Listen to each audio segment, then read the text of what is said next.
Welcome to the Deep Dive. Today we're tackling a book, well, a big one that many have heard of, Albert Camus' The Stranger. That's right, a classic. Maybe you've been meaning to read it, or, perhaps you started and found it a little puzzling. It can be, yeah. It's got a unique feel. Well, this deep dive is definitely for you. Our goal is simple. Give you a clear, easy-to-grasp summary of the main story and the initial experiences of our main character, Meursault. He's quite the character. He really is. It's a novel that's sparked a lot of talk, hasn't it? Often because of its perspective. The way it looks at things, definitely. So we're here to cut through any confusion, get straight to the heart of the stranger. Okay, let's unpack this. Sounds good. The stranger introduces us to Meursault, and his reactions, well, they often clash with what society kind of expects. Right. We're going to follow the story as it unfolds for him, starting right at the beginning with the news about his mother's death. Exactly. So the book opens, Meursault gets a telegram. His mother has passed away. Straight off the bat. Yeah. And most people would probably have a strong emotional reaction.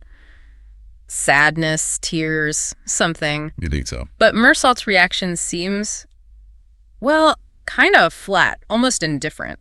He takes this 2-hour bus ride to the home where she lived. And sleeps most of the way. Sleeps. It makes you wonder, doesn't it? What kind of person just nods off like that? And that's exactly the question Camus seems to be posing, right from page 1. This initial muted response really sets the stage for Meursault's character. How he sees the world. Precisely. So when he arrives at the home, he talks to the director and the warden. And the warden brings up something pretty significant. Meursault had put his mother in the home 3 years before because she didn't have enough money, apparently. Yeah, there's this little hint of judgment, maybe, or at least an expectation of some kind of explanation or remorse from Meursault. Meursault gives us a sort of brief explanation, and the warden quickly, brushes it off, says it's understandable. She was probably happier there with people her own age. Right, it gives us context, but it doesn't really explain Meursault's lack of, feeling. He actually agrees with the warden about his mother being happier there. He even mentions they didn't talk much when she lived with him, and the visits were a hassle because of the travel. And he thinks about how it's messing up his Sunday plans. It just highlights this emotional distance, doesn't it? Absolutely. Then there's the viewing of the body, or rather, the non-viewing. Yeah, the keeper asks if he wants to see her one last time open the coffin. And Meursault just says no. He even feels a bit awkward about it. Instead, he's noticing small things like the screws on the coffin, the light in the room. The buzzing insects. It's all very physical, very sensory. Like he's just an observer, not really grieving. The focus on sensory details instead of emotion is key to Meursault. It's a recurring thing. Later that evening, his mother's friends show up for the vigil. Oh, that scene is something else. These 10 old people, they just file in silently. And he watches them. Yeah, he watches them, notes their clothes, their faces, these wrinkles. He can barely hear them. He even gets this weird feeling they're there to judge him. Like he's the one on display. Exactly. And then one woman just starts sobbing on and on. He doesn't even know who she is, just wishes she'd stop. They all drink coffee. He smokes. He even dozes off for a bit. It's so peculiar. The whole vigil scene really underlines how much of an outsider Meursault feels. He's not connecting. He's just there feeling uncomfortable. And the next morning is the funeral itself. Which also feels kind of off, as you said. He notices the pale faces, the handshakes feel weirdly intimate even though no one's talking.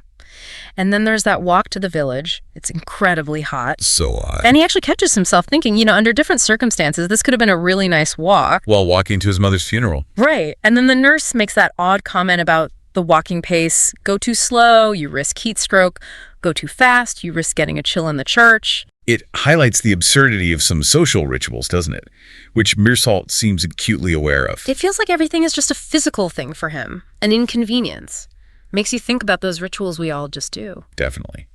And his thought about the pleasant walk just hammers home that disconnect. But the day after the funeral, that's where things get really stark. It's a complete turnaround. No mourning. Instead, he goes to the beach. With Marie Cardona, a former colleague. Yeah, Marie. They go swimming. They see a movie. He says it was funny, but also a bit silly.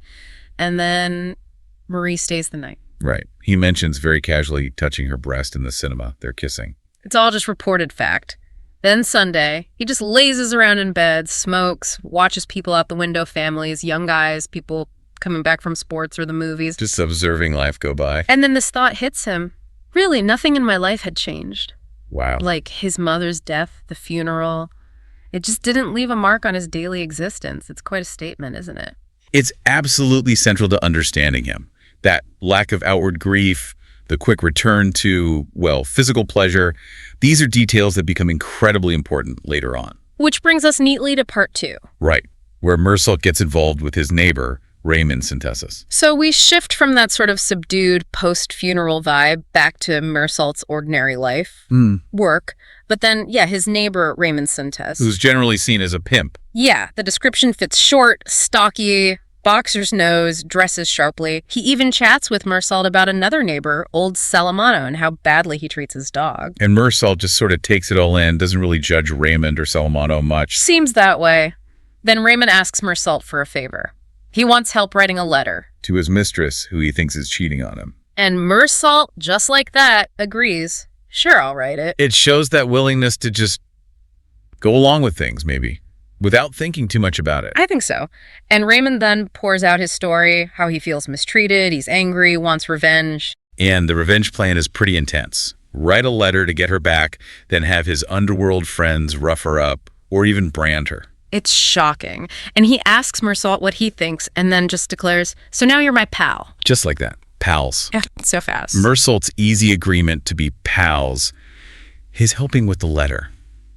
It really shows his tendency to just drift, doesn't it? No strong convictions. Which becomes even clearer when he actually sees Raymond hitting the mistress. Right.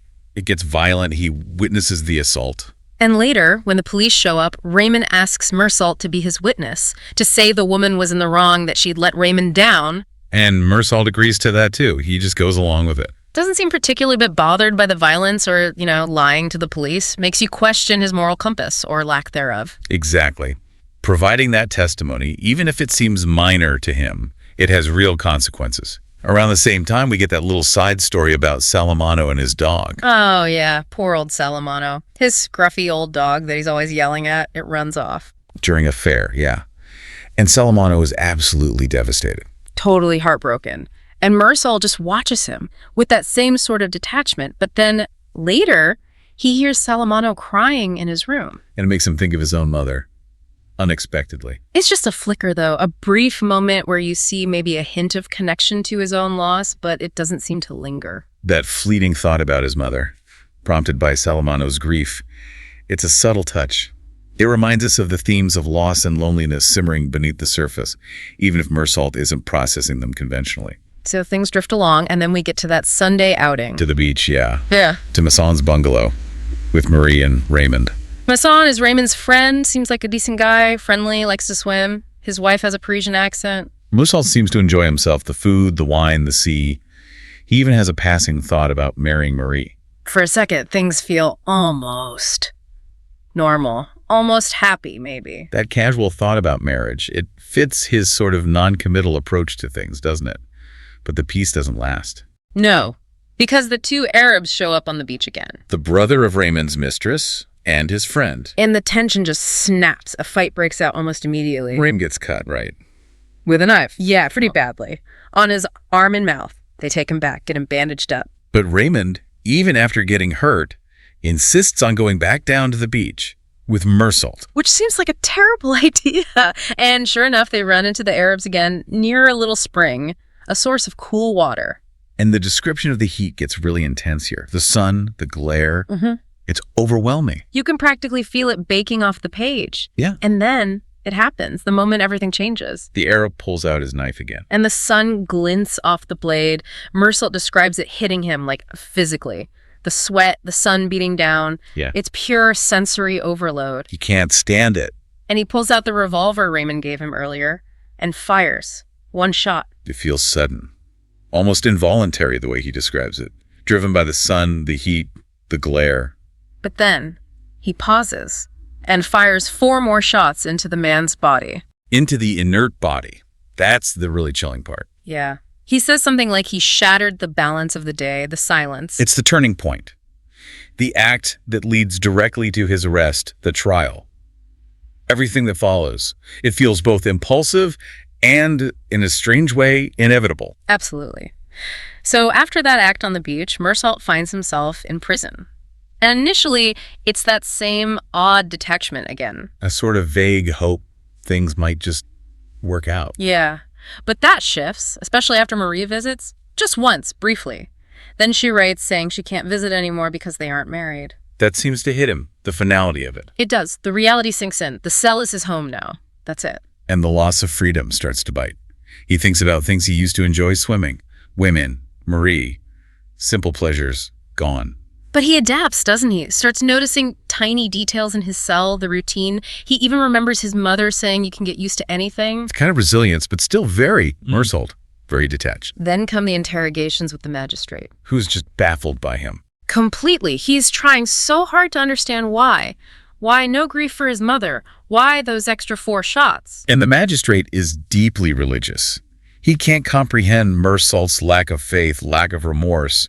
It just doesn't compute for him. He ends up calling Meursault Mr. Antichrist. It's a total clash of worldviews, isn't it? The magistrate represents society's expectations, religious and emotional, and Meursault just doesn't fit. At all. And that foreshadows the trial itself, really. Definitely. The trial becomes the main focus. It starts, the courtroom is boiling hot, the judge gives instructions, then the witnesses start, and it's striking, isn't it? It feels like they're putting his personality on trial as much as the murder. More so, arguably.